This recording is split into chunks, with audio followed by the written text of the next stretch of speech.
Hello everyone. आज हम इस वीडियो में ये बताएंगे कि नोट्स शॉर्ट नोट्स कैसे बनाए जाते हैं।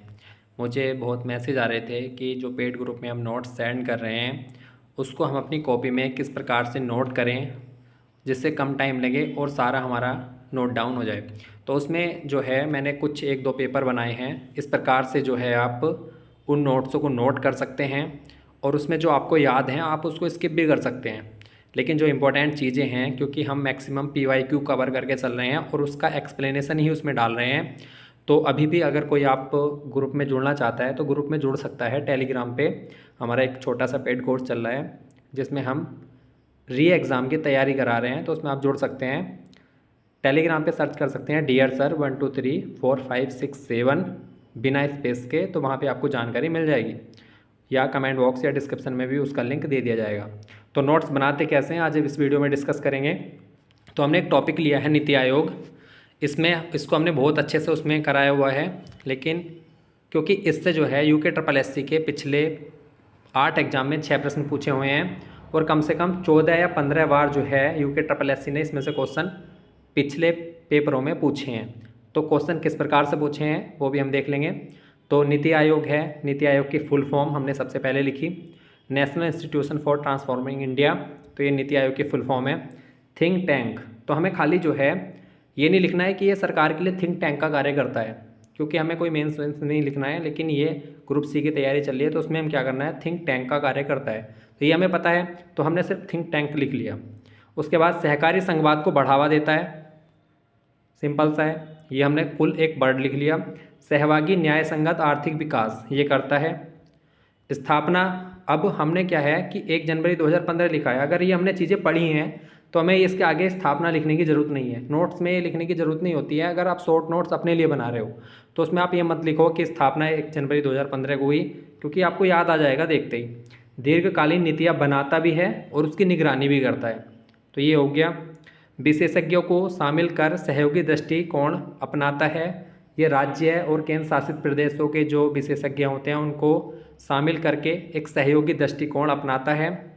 योजना आयोग के स्थान पर यह बना हुआ है। 15 मार्च 1950 को योजना आयोग की स्थापना हुई थी, उसके स्थान पर नीति आयोग को लाया गया 1 जनवरी 2015 को। सरकार को सलाह देता है, सरकार का एजेंट, सरकारी को किसी भी जो है मुद्दे होते हैं उनमें सलाह देता है। बॉटम टू अप अप्रोच है इसकी, ये एग्ज़ाम में भी आया भी था। तो बॉटम टू अप अप्रोच है, नीचे से ऊपर की ओर जो है चीज़ों को सोचता है, वहाँ से लेके नीचे से विकास को लेके ऊपर चलता है। मुख्यालय नई दिल्ली में हो गया।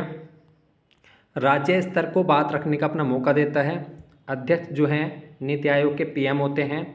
उपाध्यक्ष जो है वो नियुक्ति PM के द्वारा की जाती है, उपाध्यक्ष की। राज्यों के CM, गवर्निंग काउंसिल जो होती है उसमें राज्यों के CM और UT जो होते हैं उसके उपराज्यपाल होते हैं, जबकि राज्यों के राज्यपाल इसमें शामिल नहीं है। अगर कभी ऑप्शन में राज्यपाल आए तो वो नहीं होगा। गांव स्तर पर योजनाएं बनाने के लिए एक तंत्र विकसित करता है, ये ऑप्शन भी बहुत इंपॉर्टेंट है, ये भी बहुत ज़्यादा इंपॉर्टेंट आता है एग्जाम में। गांव स्तर पर योजनाएं बनाने के लिए जो है तंत्र विकसित करता है। प्रभावी शासन स्तंभ क्या है, मतलब जो पॉजिटिव वर्ड हम ढूंढते हैं, अगर जन समर्थक है तो ये नीति आयोग का कार्य है। समावेशी, समानता, पारदर्शिता, अग्रसक्रियता, भागीदारी, सशक्तिकरण, तो ये जो पॉइंट हैं प्रभावी शासन स्तंभ के नीति आयोग को रिलेट करते हैं। तो ये जो है बहुत इंपॉर्टेंट, अगर ऑप्शन में आते हैं तो ये पॉजिटिव वर्ड में आएंगे। तो अगला है हमारा अंतर्राष्ट्रीय सहयोगी साझेदारी को बढ़ावा देता है।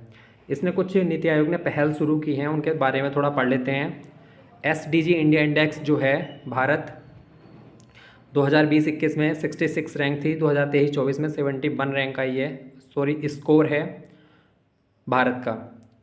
पहला जो है इसमें उत्तराखंड केरल है 79 अंकों के साथ संयुक्त रूप से, और लास्ट में सबसे बिहार है। ये SDG इंडिया इंडेक्स जो है नीति आयोग के द्वारा जारी किया जाता है। एक समग्र जल प्रबंधन सूचकांक है जो 2018 से नीति आयोग जारी करता है। एक आकांक्षी जिला कार्यक्रम है 2018 से जारी करता है, ये भी क्वेश्चन पूछा गया था, जिसमें 112 जिलों को कवर किया गया था। जो पिछड़े रूप में जो जिले हैं उनको विकास करने के लिए जो है आकांक्षी जिला कार्यक्रम शुरू किया गया था। 5 क्षेत्रों पर इसमें फोकस है, तो ये भी आ सकता है एग्जाम में। स्वास्थ्य, पोषण, शिक्षा, कृषि और जल संस्थान, वित्तीय समावेशन, कौशल विकास और बुनियादी ढांचा। तो ये 5 पॉइंट जो हैं आकांक्षी जिला कार्यक्रम में लिए गए हैं। एक 7 कार्यक्रम नीति आयोग द्वारा शुरू किया गया था 10 जून 2017 से। इसकी फुल फॉर्म है sustainable action for transforming human capital, ठीक है। तो ये स्वास्थ्य शिक्षा में परिवर्तन लाने के लिए इस 7 कार्यक्रम को शुरू किया था नीति आयोग ने। एक इसके कुछ अलग और पहले हैं, अटल इनोवेशन मिशन, स्कूल शिक्षा गुणवत्ता सूचकांक, स्वास्थ्य सूचकांक, भारत नवाचार सूचकांक, वुमेन ट्रांसफॉर्मिंग इंडिया अवार्ड्स। तो आप इनको भी थोड़ा इनके बारे में भी सर्च करके अपने नोट्स में ऐड कर सकते हैं। अब कुपोषण मुक्त भारत जो है 8 मार्च 2018 को, ये भी नीति आयोग का था। बच्चों और गर्भवती महिलाओं को पोषण प्रदान करने के लिए शुरू किया गया था। महिला उद्यमिता मंच जो है 8 मार्च 2018 को तेलंगाना से, ये भी नीति आयोग का है। इसमें 3 सिद्धांत हैं, इच्छा शक्ति, ज्ञान शक्ति और कर्म शक्ति। ये 3 पॉइंटों पर है। 3 वर्षीय एक्शन एजेंडा, 7 वर्षीय रणनीति और 15 वर्षीय विजन प्लान जो है नीति आयोग के द्वारा लाए गए। जबकि विकेंद्रीकृत है ये, जबकि योजना आयोग केंद्रीकृत था। निर्देशात्मक है, योजना आयोग आदेशात्मक था। तो निर्देशों का मतलब आदेश नहीं देता है, ये निर्देशात्मक निर्देश देता है और उनको साथ में लेके चलता है। तो ये हमारा नीति आयोग था। इस प्रकार से आप नोट्स तैयार कर सकते हैं। अब हम MSME के थोड़े बता देते हैं। MSME मंत्रालय जो है, सूक्ष्म लघु उद्योग मंत्रालय भी इस तरीके से भी नहीं लिखना, आपको शॉर्ट में लिख देना है 9 मई 2007। शॉर्ट में नोट्स बनाएं जो आपको खुद को समझ में आ जाए, किसी को समझाना थोड़ी है। MSME विकास अधिनियम 2006 में आया। मध्यम क्षेत्र को इसमें पहली बार परिभाषित किया गया था। वर्गीकरण जो किया गया था मशीनरी निवेश, संयंत्र और मशीनरी निवेश के आधार पर किया गया था वर्गीकरण। उसके बाद MSME 2018 में भी एक नीति आई थी जो लागू नहीं हो पाई थी, जो भी आयोग में UKSSSI ने पूछा भी था कि उसमें क्या है कि सिर्फ टर्नओवर के आधार पर जो है इसकी गणना की जाएगी, लेकिन वो लागू नहीं हो पाई थी, तो उसको नहीं माना जाएगा। 2018 में आई थी वो।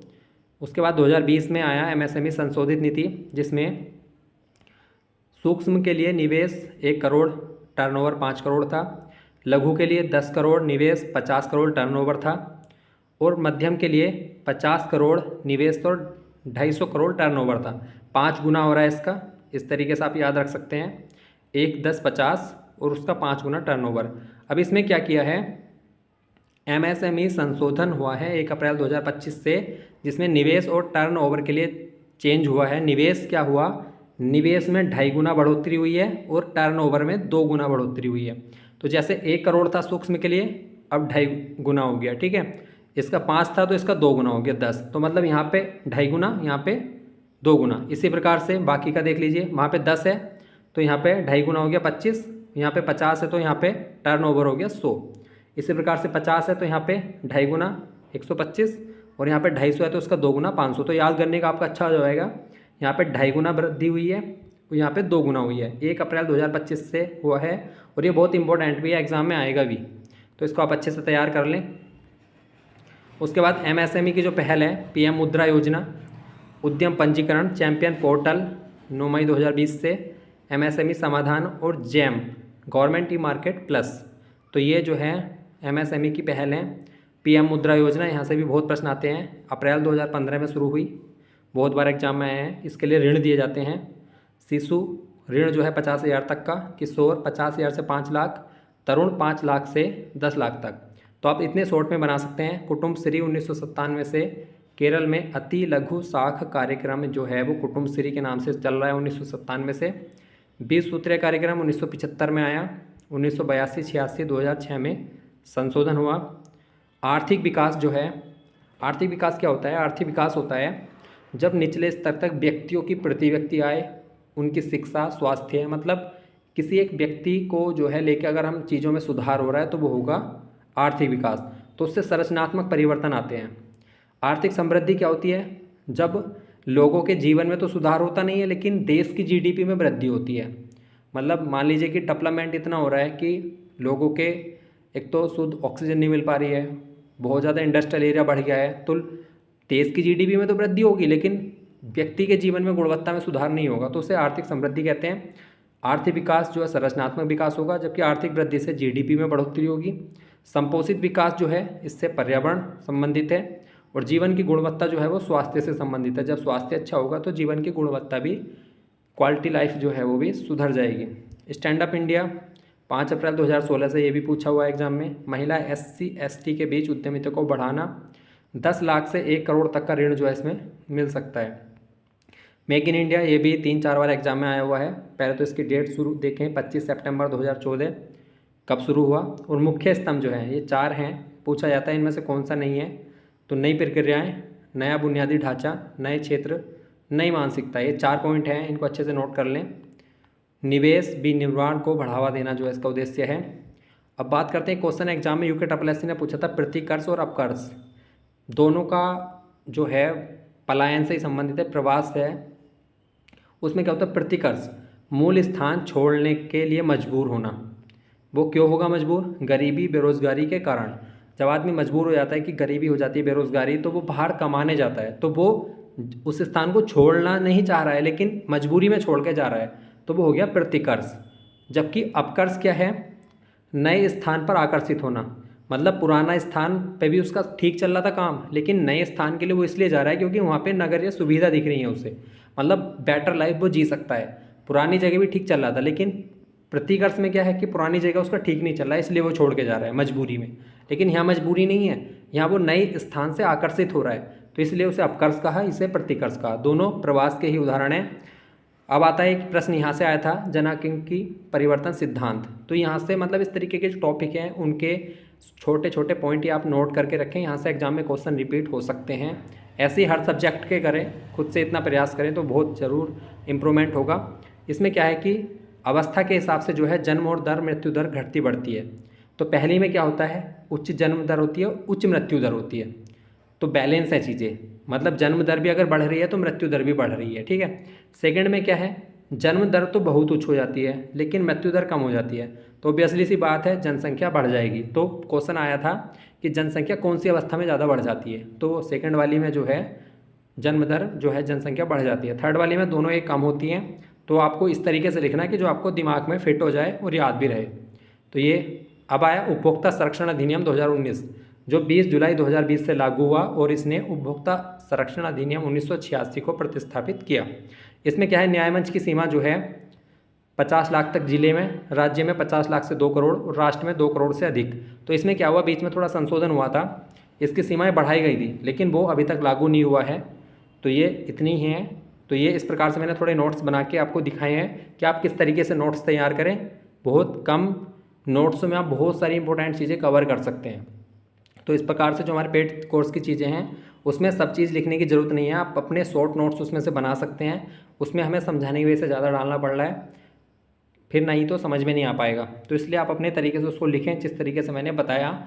इस प्रकार से आप अन्य जगह से भी जो PYQ क्वेश्चन आए हैं उससे रिलेटेड फैक्ट जो है नोट कर सकते हैं, उससे रिलेटेड। तो इस प्रकार से नोट्स बना सकते हैं। वीडियो अच्छी लगे तो कमेंट करके ज़रूर बताएं, और जिसको ग्रुप से जुड़ना है वो हमारे ग्रुप से जुड़ सकता है, और वीडियो को लाइक शेयर ज़रूर करें। धन्यवाद।